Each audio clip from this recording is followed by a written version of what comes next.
You're listening to The Art of the Horseman, a podcast for equestrians who know that true horsemanship goes far beyond the arena. At the heart of this journey, horses teach us who we truly are, revealing what's possible when we let go of control, lead with love, and allow ourselves to be transformed from the inside out. Around here, horsemanship is lifemanship. And every conversation is a celebration of the ways horses help us grow into who we were meant to be.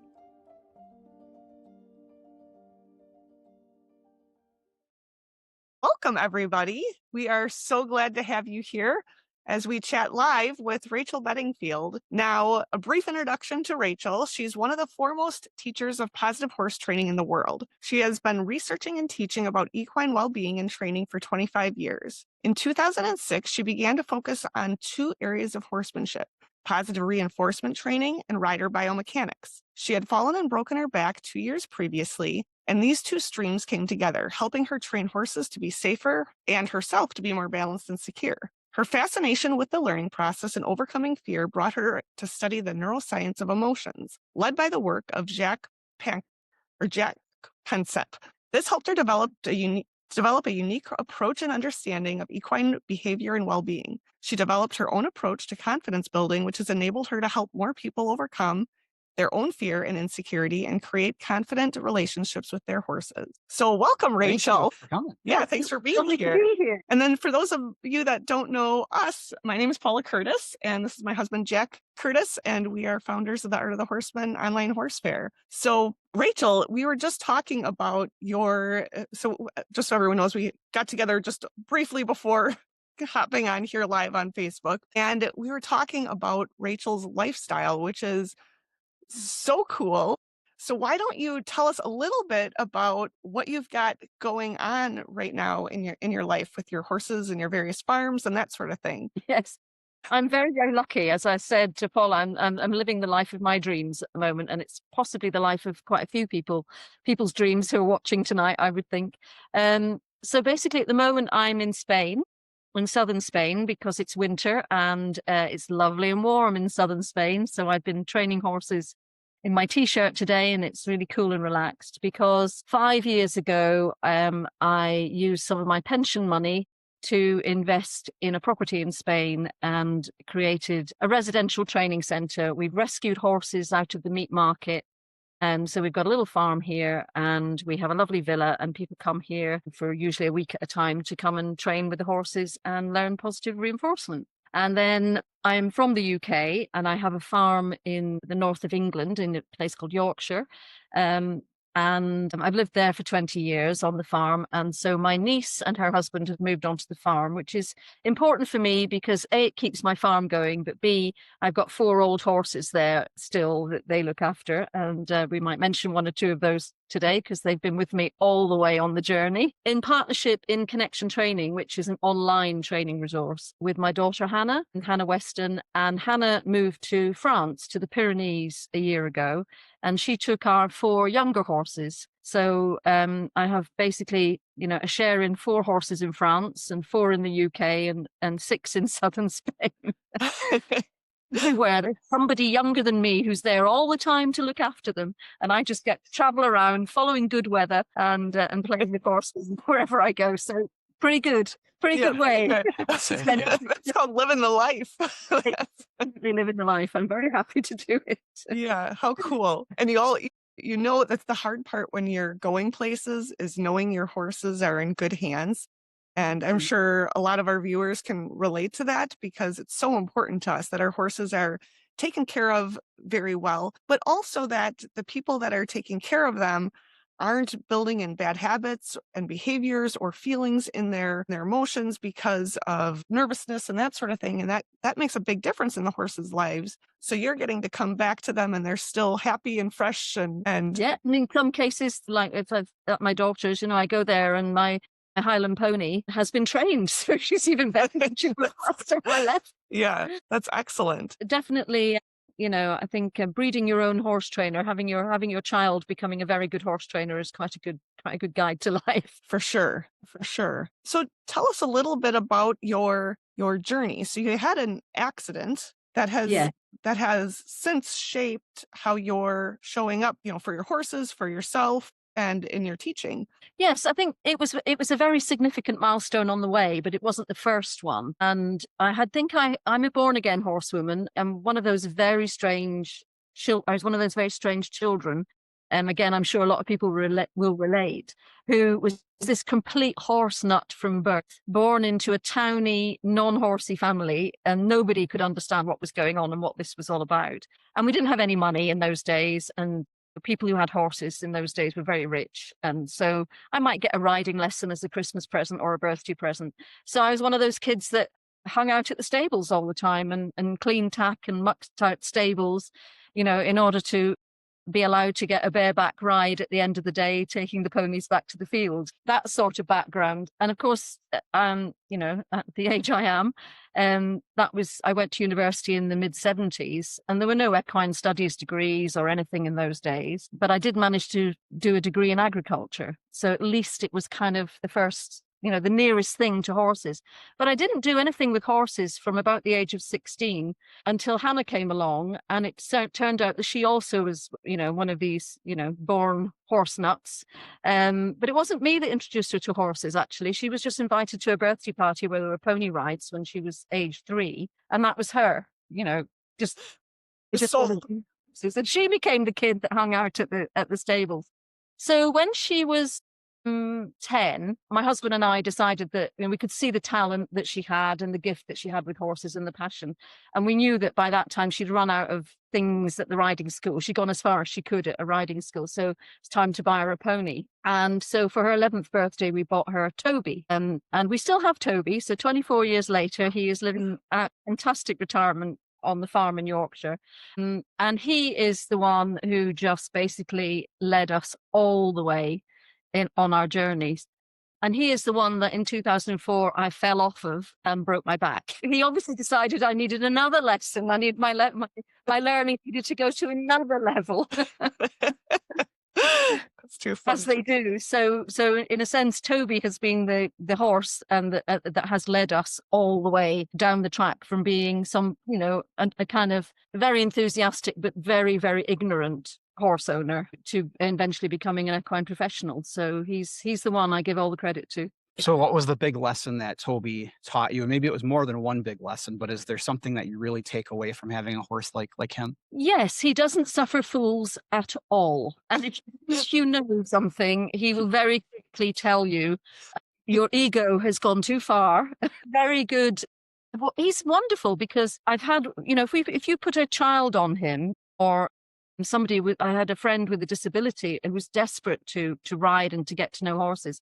And he treated her like he was carrying a tray of expensive glass. He could not have been gentler and softer. But I got a little bit of ideas above my station. I began to think I was somebody. We'd had him probably for about 5 or 6 years then. And, and I was going to clinics and I was doing all this great stuff and I'd started teaching and I thought I knew everything. And I just think that's the point when he thought, well, do you know about this? And I didn't. So I came off and unfortunately, it wasn't a terribly bad break, but did actually break my back, which I recovered from physically much, much more quickly than I did psychologically. It's interesting. Davis do, I think, don't we? And yeah, I had an accident and, in a similar situation where I probably had a lesson I needed to learn. And anyway, when you have injuries, those fear responses come up in very strange ways. Like I would be riding we had a little 4-wheel gator, John Deere gator, and you'd go over a bump a certain way and it would trigger the nerves. And all of a sudden I had this fear welling up and there was no reason to be scared, but it was that's down to that cellular memory that was bringing that up. Can you tell us a little bit about how the neuroscience works into those fear responses that we might get? Yeah. Well, fear is there to keep us safe. Absolutely powerful emotion, one of the most powerful, one of the most primitive. And fear where fear is sensed in the brain, if you like, and it's very, very deep in the brain. I'm pointing to the back of my head here. It's very deep in the brain at the back. But it's just on the other side of where pain is registered as well. So there's kind of like pain comes up from the lower body and then fear just sits on top of it. and they're very related neurochemically. So that's why you can use pain medication, for example, can help with people with fear problems. So fear is there to keep you safe, and fear is there to basically, if you learn something through fear, which is what we both did when your accident and my accident, the learning that took place in that moment, the emotion of fear that was attached to that learning is so powerful. And it's not cognitive learning. It's not like learning maths or something. It is learned absolutely, I'm sure, at a cellular level. It's certainly learned in your gut. And that's why when we're frightened, we get butterflies and our guts start to churn and so on and so forth, because the gut is known as the second brain, and maybe it's probably the first brain. It was probably there before this lot all appeared, even in evolutionary terms. So when you've experienced something very painful and very fearful and very shocking, your body is set up to anticipate that and prevent it happening again. Anything that triggers that memory. And your memory is really interesting, and they're finding out loads more about memory. So when you remember something,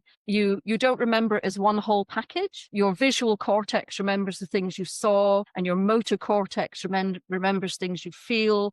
Your auditory cortex remembers what you heard at the time, and obviously what the scents were, and so on. So all your senses have a part to play in that memory. And so when you were in your gaiter and you went over the bump and you had that sensation in your body, everything else in your brain went, it's that happening again, no, it's happening again. And it just, when you feel like that, we all know it overwhelms the brain completely, doesn't it? You can't think of anything else. It is just the whole focus of your brain is to keep you safe because you were in danger. So it's a fascinating thing, learning, because whenever a brain learns something, there's always emotion attached to it. And so if you have a very big learning experience where there was big pain, big fear, there'll be a lot of fear attached to it.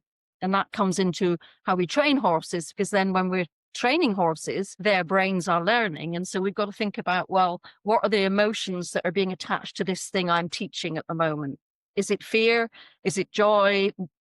What's the emotional state of the horse while they're learning? So in that instance, it correlates well between humans and horses, that we have this sort of, I don't want to say emotional memory because that's probably oversimplifying it, but we do have this where we will always remember it, and so will the horse. And they're very emotional, and that ties into hormones and certain hormones being released, right? So, but tell us maybe, how are humans and horses different with that interaction between sort of their nervousness, their fear, and their hormones? It's a really, really good question. So basically, when I talk about brains, I'm talking about the brains of mammals, because all mammals share basically the same brain structure and chemistry, and definitely share the same emotional systems. So an emotional system is both a physical architecture, as it's called, of the brain, but also, as you talk about, the chemicals that are released, whether they make the brain feel good or make the brain feel bad, if you like. And also the neurotransmitters and the pathways that are in the brain. So that's why it's called a system and not just an emotion, because there's a lot attached to it. So the work of Jaak Panksepp, who I've studied, now the neuroscientists they're all working on the small print at the moment. So you could pick 6 different neuroscientists and they would give you different answers to the detail of what they think the structure is. But if we take the work of Jaak Panksepp, who is such an important pioneer in this work, he identified 7 emotional systems that all mammals share. And they're good enough for us as horse trainers. And maybe another neuroscientist will say there's 8, and maybe another will say there's 6, but let them argue that out. We can go with the flow.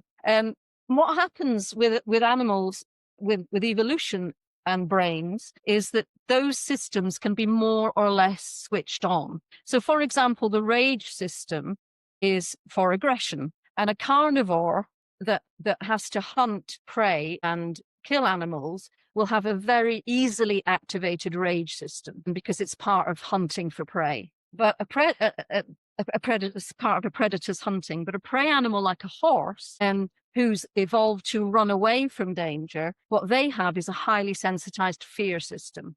And we know this, don't we? Horses, they run first and think later. That's what we always say. They're scared of something that moves and they're scared of something that stays still.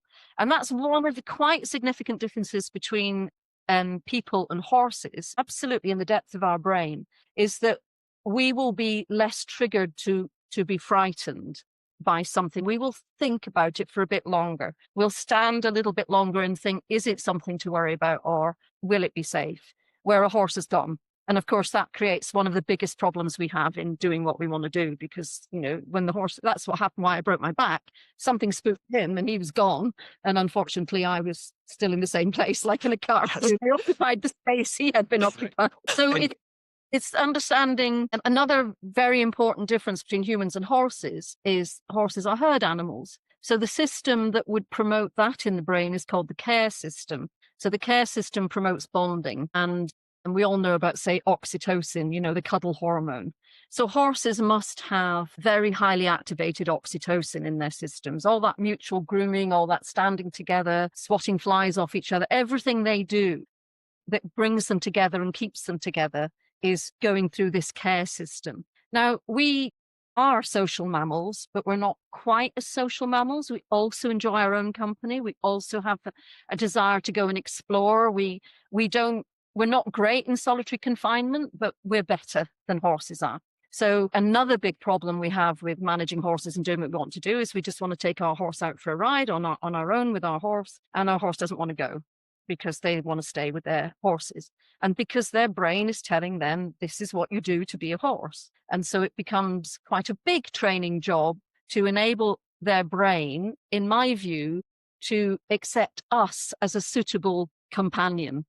I think that's what happens. I don't think we can switch off that system or switch it down, but I think luckily it is a system that can transfer to other species. And so eventually your horse can say, well, yeah, I'm happy to go with you. I trust you. I know you'll keep me safe and we're okay together, but I'm not going with that person over there I've never met. You know, forget it. So that's why we get this amazing bond with our horses. Interesting. Yeah, that is interesting. Yeah. And I think that's so key in our understanding of the horse is we need, and it's not necessarily becoming a member of their herd, but taking place of their other herd mates in that same way where they feel the security in being with us. And once we can gain that, it makes everything else so much easier. But we have to, there's the time factor too with horses, right? You know, it's not an instant thing. So that doesn't, us humans, especially nowadays, everything is, you know, now. And horses, that's not there. I cannot believe how long it takes to train horses to, if you do it properly in the sense of without fear and force, you know, with saying to them, this will be okay. Trust me, we'll do this, we'll do this, we'll do this. You have absolutely got to love the process and the journey. If you are trying to achieve the results next week, you know, basically definitely take a different system from what I teach. And it was funny because you said, you know, what sort of life lessons, you know, we were talking earlier that I've learned from horses. And I'm a very impatient person by nature, and I've got this great big, you know, massive brain, so I can see what the answer is immediately. You know, I can just jump straight to the answer, and that doesn't help with horse training at all. My life lesson from horses is that, you know, consistent tiny steps get you to anywhere virtually that you can go, that you will get there. And that has been a very long, hard lesson for me to learn. And I really think it's only now when I'm in my 60s, I've got time and space that I didn't have in my 40s. I really wanted quick fixes and silver bullets, which is why you fall off horses and break your back, because I was trying to get a quick fix. That's when those lessons come in. Yeah, thought I'd solved that one. So talk to us a little bit about sort of the role of, the environmental, the care factor, how we raise our horses, how much movement our horses get. Tell us a little bit about sort of the correlation between, you know, let's say environment, turnout, so forth, and our horses and their emotional. Again, it's a really good question. So we say that horses need three things: freedom, forage, and friends. And movement, physiologically for horses, movement is so important. And I know this will be being dealt with in great detail in some of other great things. But if we just think about one thing only, and mentioning that I did visit Tennessee once. In 2004, I did a most amazing trip across the south of the States with two friends. They were training to become hoof trimmers, barefoot hoof trimmers. And I was interested in it, but I went along for the ride. And I was at that time, I'd started a horse feed business where I was selling forage-based feeds. And it was at the time in the UK where you could hardly buy anything that didn't have molasses and cereals and so on in it. So it was quite a pioneering company that I was selling their feed. And I was very interested in then. I thought, let's see how other people keep their horses and feed their horses and so on. So I went for the ride and had a very interesting time. So I studied a lot about hooves, and horses' hooves are little mini hearts. They do not have a facility to pump blood and lymph up and down their long legs because their legs are the ends of our fingers, and we don't have muscles in there either. That's why our fingers get cold. Circulation is poor. And horses actually need to move simply to move the blood and the lymph up and down their legs, simply to be healthy. If you have a horse that stands in a stable all night, you get filled legs. Physiologically, they need to move. And if they're not moving, then they will start not to feel very good. And the body's response to not feeling very good is yet again to start to highlight that fear system a little bit. When we're ill, we feel fearful because there's something wrong and we aren't in our best shape to survive and thrive and live a good life. So the idea about what they eat, the forage that they need to eat, so they haven't got an over acid gut, they need to be eating the right kind of food, they need the movement, and of course they need the friends. All of those things make a horse relaxed. And from connection training viewpoint, we think relaxation is the most important thing. It's the starting point. So when people join connection training and they start to look at our program, one of the first things they do is try and find the place where their horse is most relaxed, where they can be with their horse where they're most relaxed. And when a horse lives in a stable herd, has lots and lots of turnout, has an adequate diet, a good forage-based diet, has friends around, then basically you've got the right medium to start working with them. They're going to be relaxed and chilled. They're emotionally going to be able to connect with you and to build that bond. Their brain is going to be in the right place to learn things and to understand what you're asking. And then physically, they're going to be in the right place to condition their muscles and their bodies correctly. And, if they're in a situation where they are very stressed, where they're being given a high sugar diet, for example, where they don't get that turnout they need, so they're just not feeling good, then you're starting to try and train something, an animal, which isn't in its best condition. And you might see something like, a common thing perhaps to see in the UK certainly would be somebody who takes their stabled horse into the arena and lunges them round for 15, 20 minutes, just to get that excessive energy out of them. And what you're actually seeing is a horse that's running around in circles, with tense muscles, with a tense mind, with a tense mouth. And that's just no good. It's not conditioning the muscles correctly. In fact, it's incorrectly working the horse.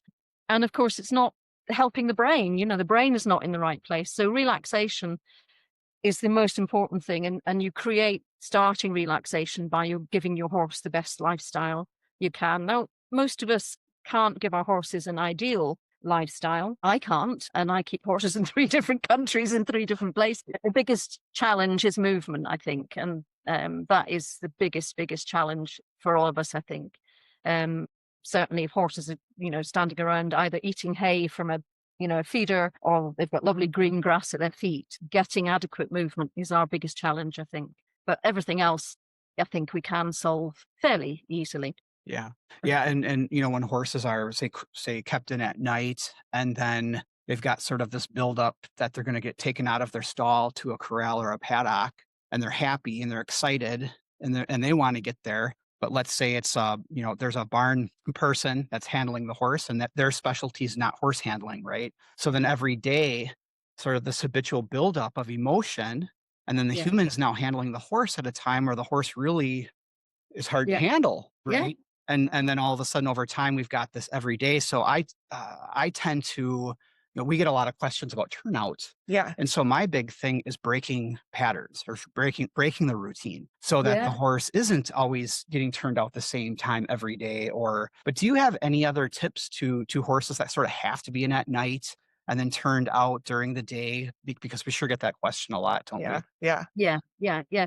I think first of all, people, if the horse is getting good turnout during the day, with friends and on the right diet. I'm not going to say that keeping them in at night is bad. I think it's when they end up being in 24/7, day after day after day, it really isn't fair. But I think if you're getting them out during the day and they've got friends and they've got the right kind of diet, you're 80% of the way there. And also if you are then in a position to exercise them.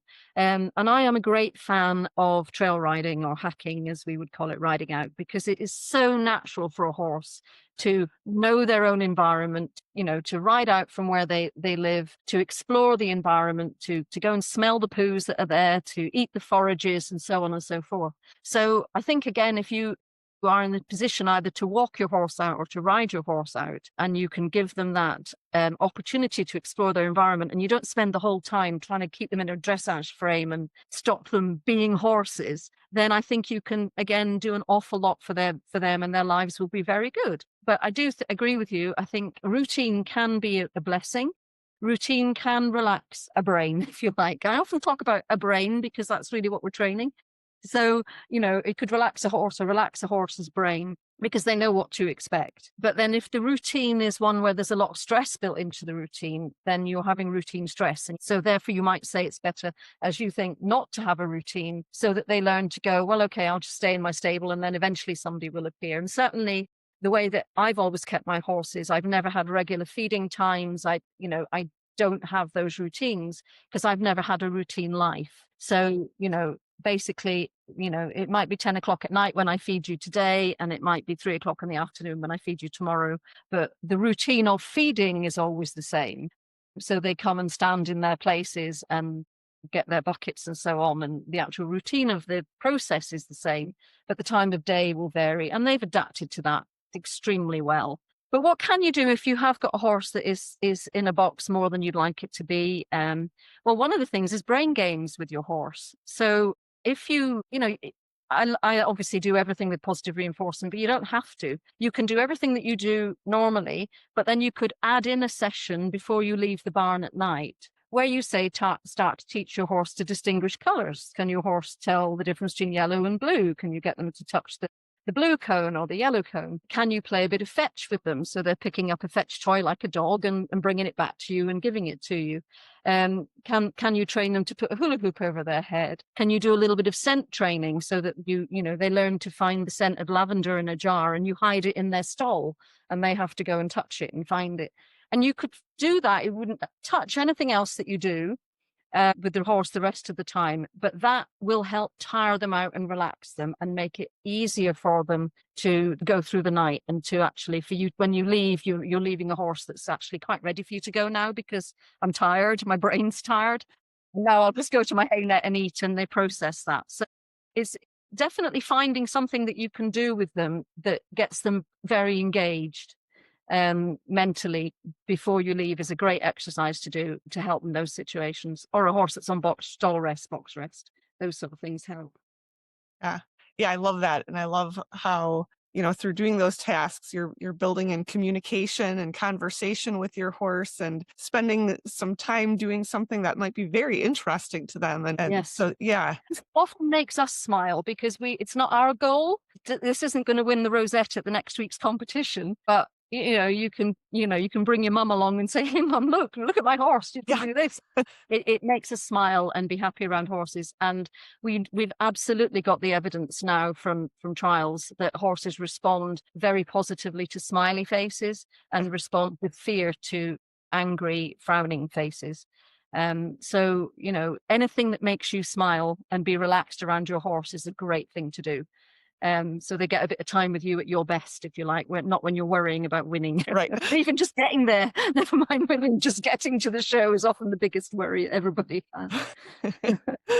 Yeah. So, in your travels, because you've been to many different countries, and I'm sure through that you've met some pretty interesting horsemen and even people in other fields that have kind of helped you grow along your journey. Can you tell us a little bit about maybe who some of the those people might have been, and what lessons have they taught you? Yeah, absolutely. Just amazing. I've had an amazing education, and I regard it as a doctorate, basically, what my horsey education has been. So we got into horses, we got Toby, we bought a pony from a very good woman, and he could do everything. He was the perfect child's pony when we got him, and within 6 months we couldn't do anything because Toby had worked out we didn't know what we were doing.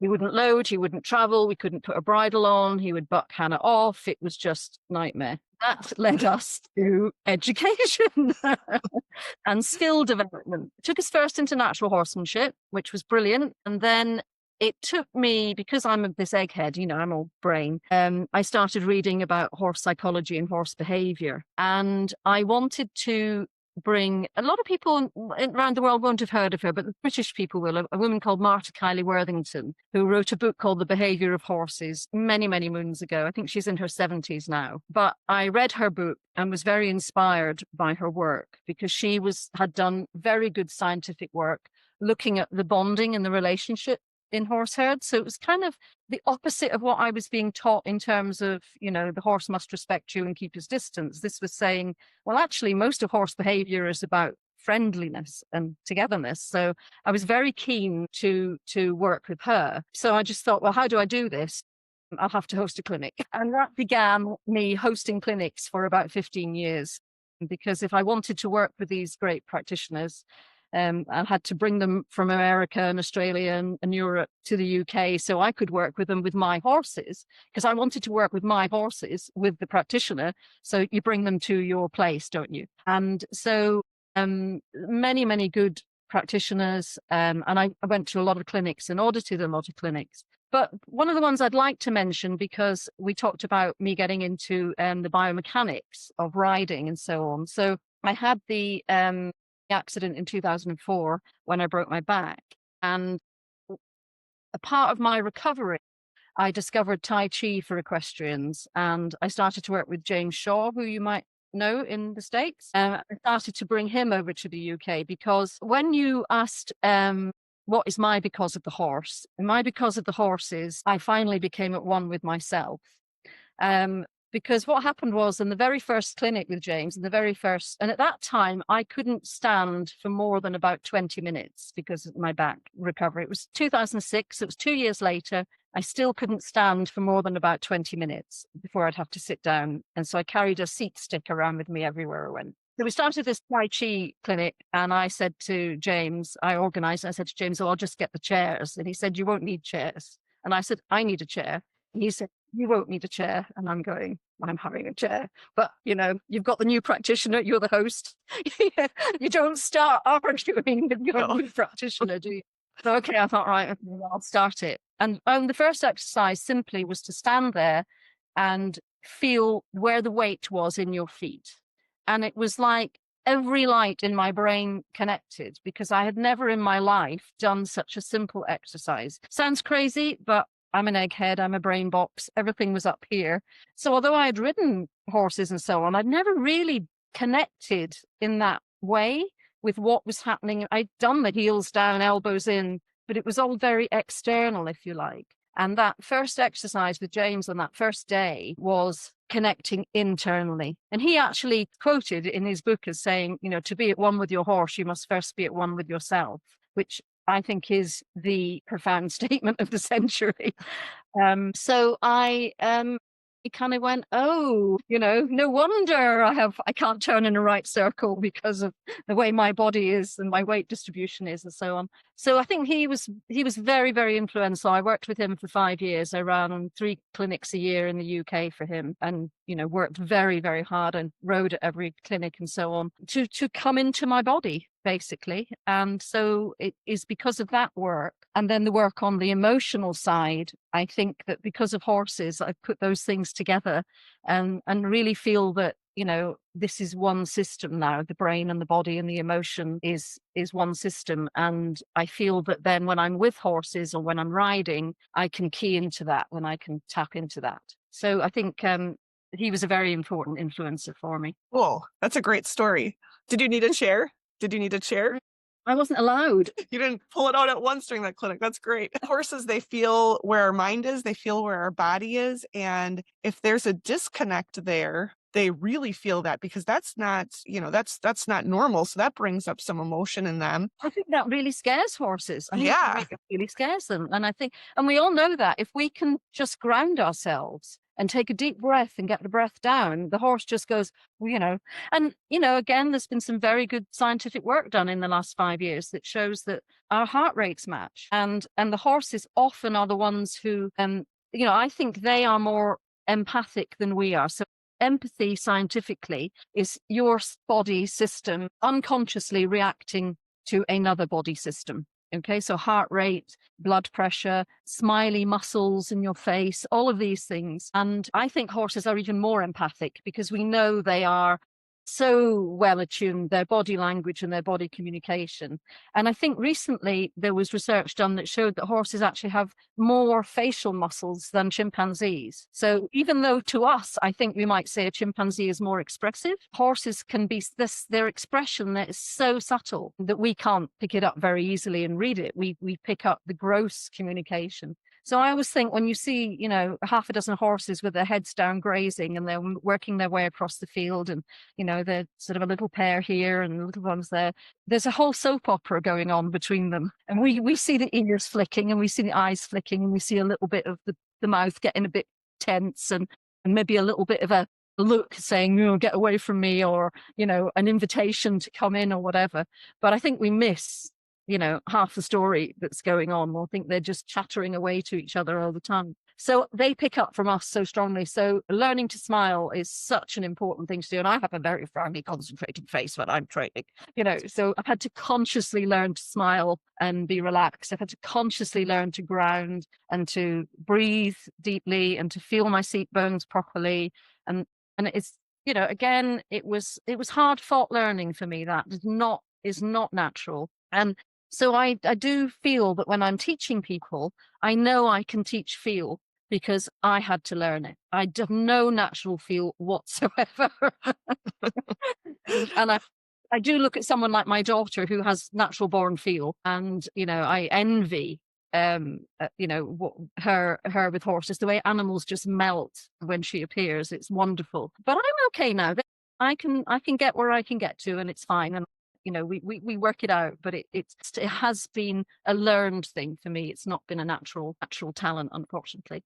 Yeah. But then I know I can teach people it. So, I always think about giving somebody an actual exercise to do with their horse, or, maybe even taking them trail riding so that they can sort of go with their horse and feel together. But do you have any other tips on kind of getting horses and people to kind of mesh together and feel together? Because the human's very analytical. And then, like you said, we're the humans late, or they sit there and they think longer than the horse does.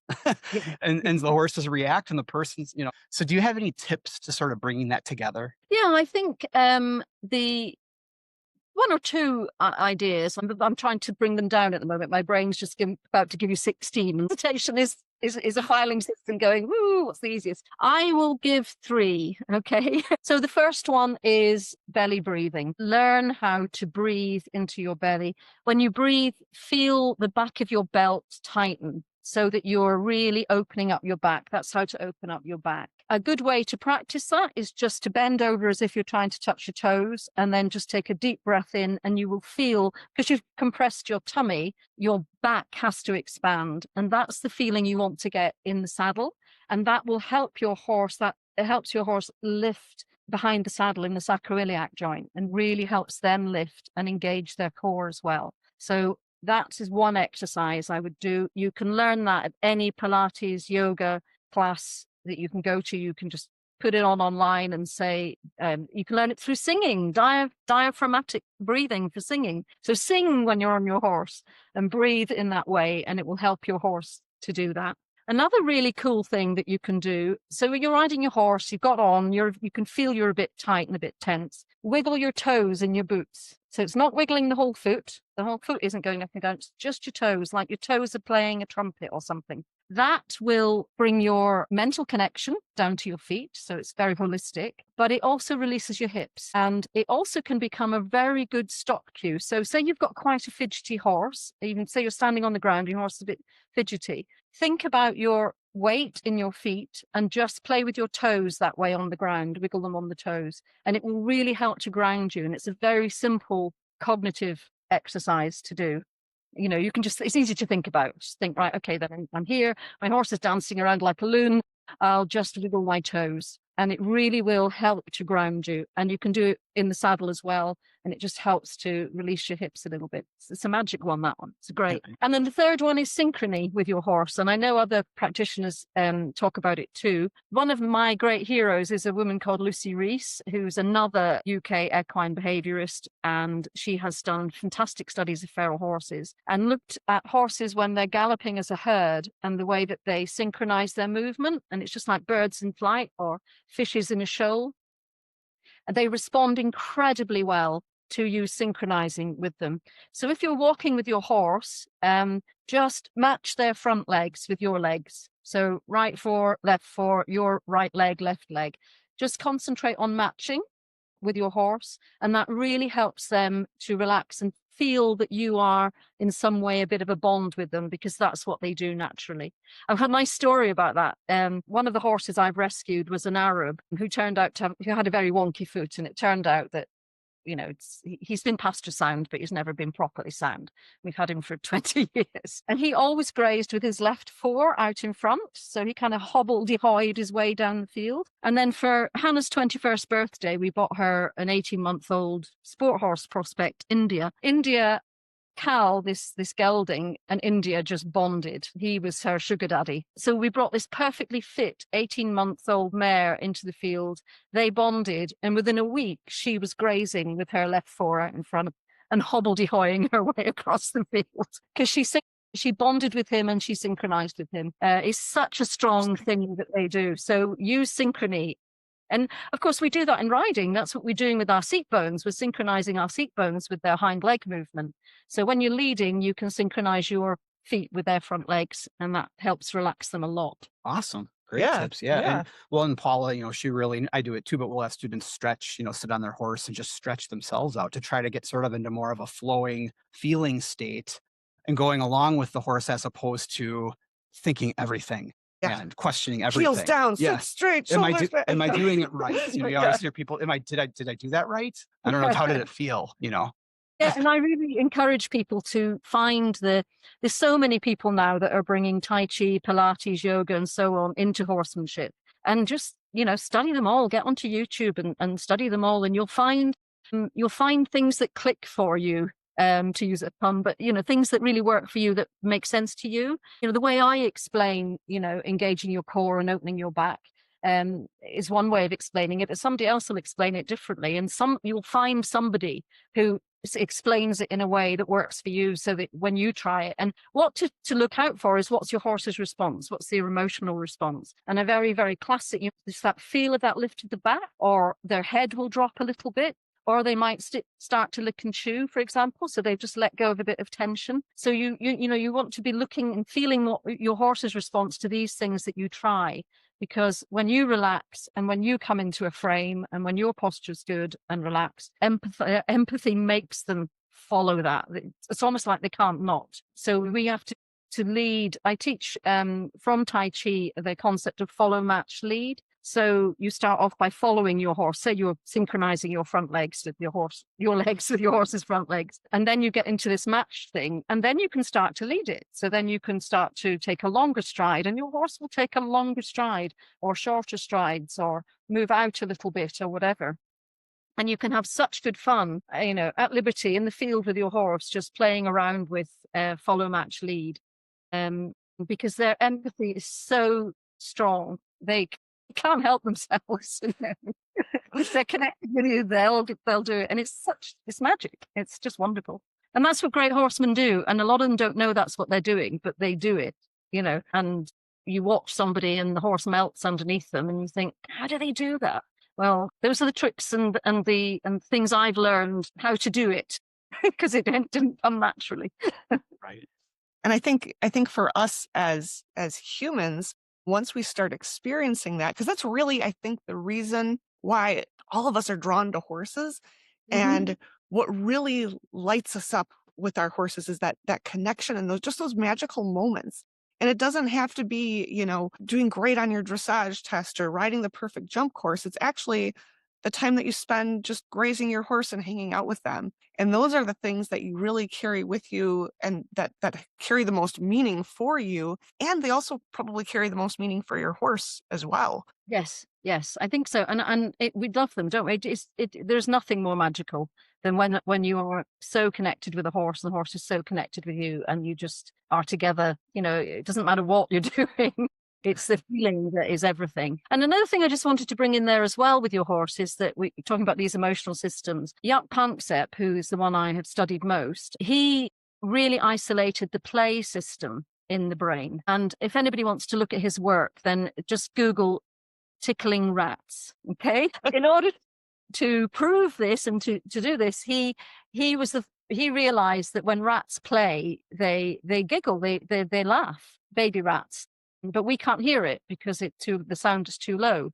So he developed the machinery so that you could hear these rats laugh. And there's this whole thing about tickling rats, but basically very, very deep, good science based around having rats have fun. And when people look at us doing positive reinforcement, they often say, oh, well, it's bribery. They're just working for the food and so on. And, at some level they are. And certainly at the beginning, there is a lot of that. That's how you're, finding the way to their heart is through their stomach. But after a while, what you are engaging is the play system.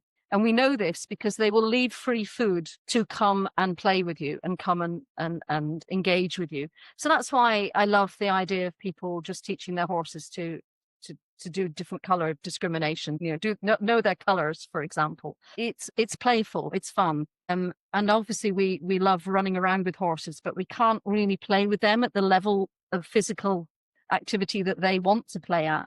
It's a bit too dangerous for us. But they find a lot of things playful. They like object play. They love picking things up or kicking a ball or nosing a ball or so on. So add a little bit of that into your horse's life as well. When you get off at the end of your dressage practice, can you take the tack off, let your horse have a nice roll or run around the arena? Can you get a physio ball out and start playing nose ball with them? And again, you'll build a lovely connection because play is very important. And horses, so obviously very young horses are very playful. Male horses are very playful. Older mares tend to be less playful. But certainly if you've got young horses or you've got boys, then playing is really, really important. With mares, they love often love being groomed and scratched, particularly at the base of the withers. And when you do that, you're releasing oxytocin. So you're building the bonding system. So if you watch a couple of boys play and they do those bitey boy games, they're trying to get each other's legs and so on, often it will end in a mutual grooming session where they are grooming each other's withers. So they've had their play lit up in their brain and they've had all this play, and play fighting stuff. And that has created some bonding and they finish it off with a real bonding session. And that is how they're building these pair bonds. So we can mimic that. We can play with our horses and we can just stand there and give them a really good wither scratch and, get those wonderful gloves that you get nowadays with the claws on them so that you can really get in there. And it's just all these different ways that we can be important to our horses in a way that just builds the relationship and builds the connection. And it doesn't take long to do, does it? 5 minutes of that at the end of a ride. A lot of people do it anyway, I know. And a lot of people love playing with their horses, but it's definitely something that to add in quite consciously so that your horse goes, yay, great, fantastic. You looks up when he sees you coming and goes, whoa, this is my friend. Right. And I think that's what we're all looking for. Definitely. Yeah. And also Yeah. why it's so important for your horse to have other horses to play with, so that they do get to work that system and go through those very athletic movements, but with another horse, not necessarily with us, right? We can't do it. Yeah, we can't do it. And sometimes people are so protective of their horses, but they're actually causing harm. Yes. And then all of a sudden they walk into the paddock and they're sort of the play thing, but not in a way that too much play. So I'm a very, very hot on, because of my own concerns about my own safety, I'm very, very hot on horses being very calm around me. And if I'd set up a robust play system, like with a big ball or something, I'm training a 4-year-old mule at the moment. I would not get in a paddock with my mule and something like that, because he will just go for it, but I can do it from outside the fence, and I can throw the ball in and I can watch him and play. And then when the ball reaches the fence at this side, I can leap in and grab it and jump outside and throw it in again. So I can do it in what's called protected contact. I can do it in safety, and I can still have that fun with him. But my personal training with my horses is, when you're with me, you're calm and relaxed, because I've just hurt too many times. And I do love some of the people that do these wonderful, exciting, high energy play with their horses. Looks fantastic. But personally, it's not for me, because I just want to feel safe around my horses. But I want them to have it in their life. I'm glad you brought that up, because that level of energy isn't for everybody. And so I'm so happy that you're saying that you want your horse in sort of a calm state of mind when I always say no trouble, in my bubble. Yeah, right. But I mean, there is a time where in training, if you want to call it that, where we do bring up their life and we do bring up their energy a little bit. And I think that's a hard balance for people. When are they ready for a little more life? But do you have any tips to that? I mean, maybe it's somebody working on dressage movements and they want to bring up their horse's life a little bit more. But sometimes people go overboard. So how do they find a good balance? I think for me, in terms of riding, it's come through learning to become at one with my body. When you're training the transition up, there is a pre-transition energy, isn't there? There's at that point when you've got the trot before you're trotting. And so that's the point when you are still, if you like, in control of the energy. And so it's about being connected all the way through the transition. And mostly we lose the connection in the transition, because our brain says, I'm trotting, but we're not. We get a little bit left behind because we haven't really felt that energy as it's gone up. So to me, it's that I do a lot of work where you're coming up to the transition and then you come back away from it. And you come up to the transition and then you come away from it. Really smooth transitions so that they feel very relaxed and very comfortable. And you are, you've got, for example, your seat bones are connected all the way through that transition. It's same on the ground. We can lose the connection that we've built because we're thinking about the trot, but we're still in walk. So we're very aware of the emotional response. So a connection, for example, if you're on the ground, working with your horse on the ground, and you're asking them to go from walk to trot, how do they go from walk to trot? Do they toss their head, pin their ears, flick their tail? Or do they gather themselves up and move into a trot correctly? So if I was working with a horse on the ground, and as I've done many times, where I see that asking for that transition creates tension in the horse, so we get a little bit of a tail swish or whatever, then I'm going to work on making that transition softer and gentler. So I'm going to work on coming up to the transition. And then in my case, I'm going to reward them, mark and reward for them staying soft with that increase in energy. So we would come back down to a walk, a halt, have a little relax. We'd go back up towards that trot. And I wouldn't ask for I'd build it so gradually so that the trot comes out of the energy that comes, but the horse has remained relaxed all the way through. So it's back to that relaxation thing, because usually the energy we don't want is unbalanced energy. And when a horse is unbalanced, then again, I think it brings up the fear system, because that's when they're liable to fall over and become vulnerable. So if you focus very much on your balance and in your transitions and the balanced increased energy, then that energy is lovely and it is the energy we want. It's when we, maybe ask too quickly or too much, or for whatever reason, the horse has got tension in that extra energy. That's what you don't want. So thinking about that softness and that relaxation all the time, and back to my tiny steps, that tiny increase in energy. Okay, let's come back down to a walk. Tiny increase in energy, let's come back down to a walk. And just build it very slowly in slow steps. And then, of course, you get a transition that is good for the horse physically. The horse is in the correct shape. Their muscles are relaxed. They will then come onto the bit, whether they're wearing one or not.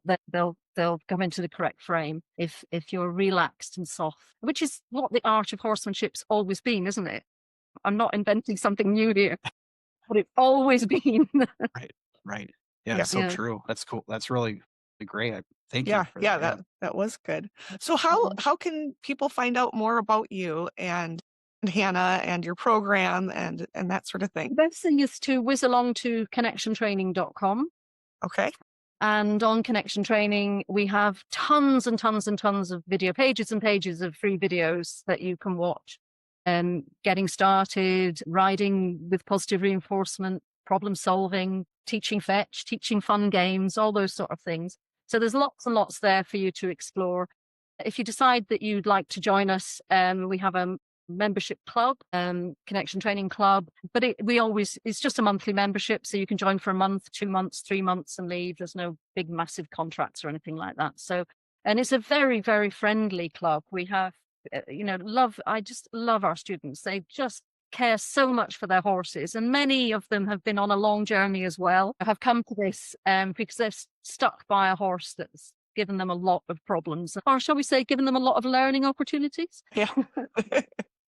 And we have about a dozen trained instructors who are in various places all over the world, so they can help you as well. Some teach live, all teach online. So Connection Training is an online club, and we have tons and tons and tons and tons of training videos and training programs that take you through right from the start, right through to canter, under saddle, and so on. We're very into groundwork, based quite a lot on classical groundwork, which of course is just groundwork.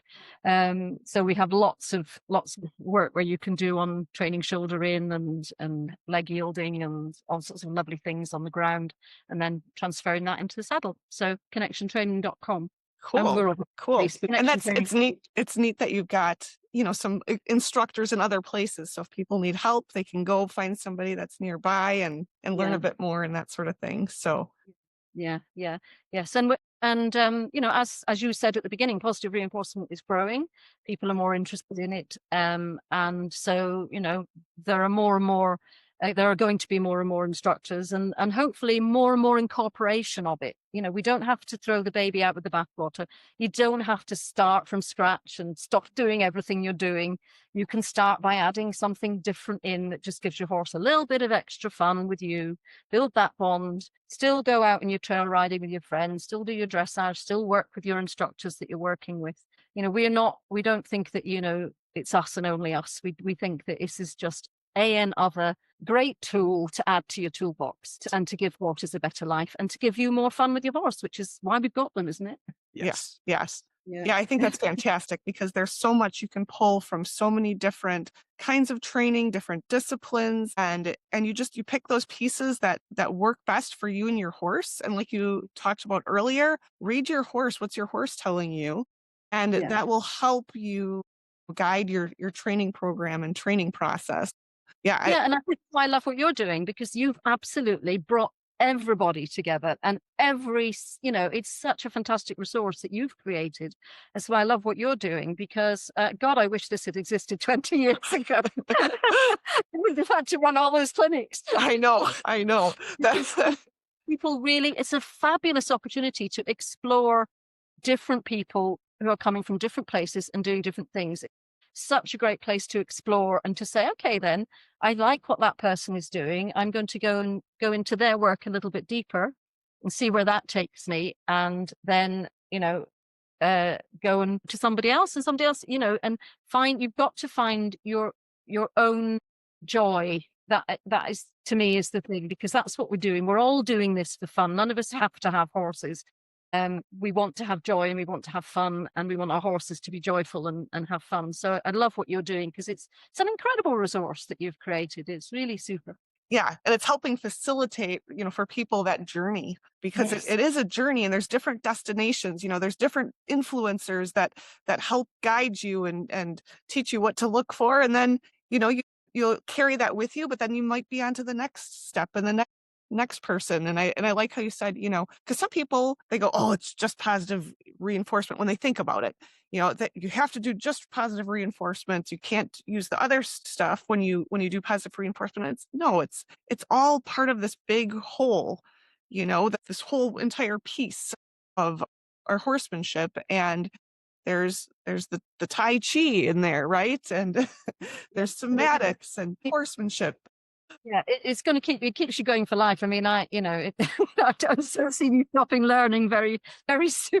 But that's the passion, isn't it? That is the the passion, and it's wonderful. And you just meet wonderful people. I mean, you make your best friends, and I love it. So it's great. We so appreciate you coming on. It was And being a part and of the being fair, part and of it. Hannah Yes. too. And I'm very, we very do this. grateful to be asked. I'm so thrilled that you're doing it. Thanks for riding along with us. If you're finding these conversations meaningful, leave us a quick review and help bring more of this work into the world. If you'd like to take it deeper, head on over to becauseofthehorse.net. Grab a ticket to our free online horse fair, or check out our other learning paths and resources. Because of the Horse, I believe in better people, better horses, and a better world.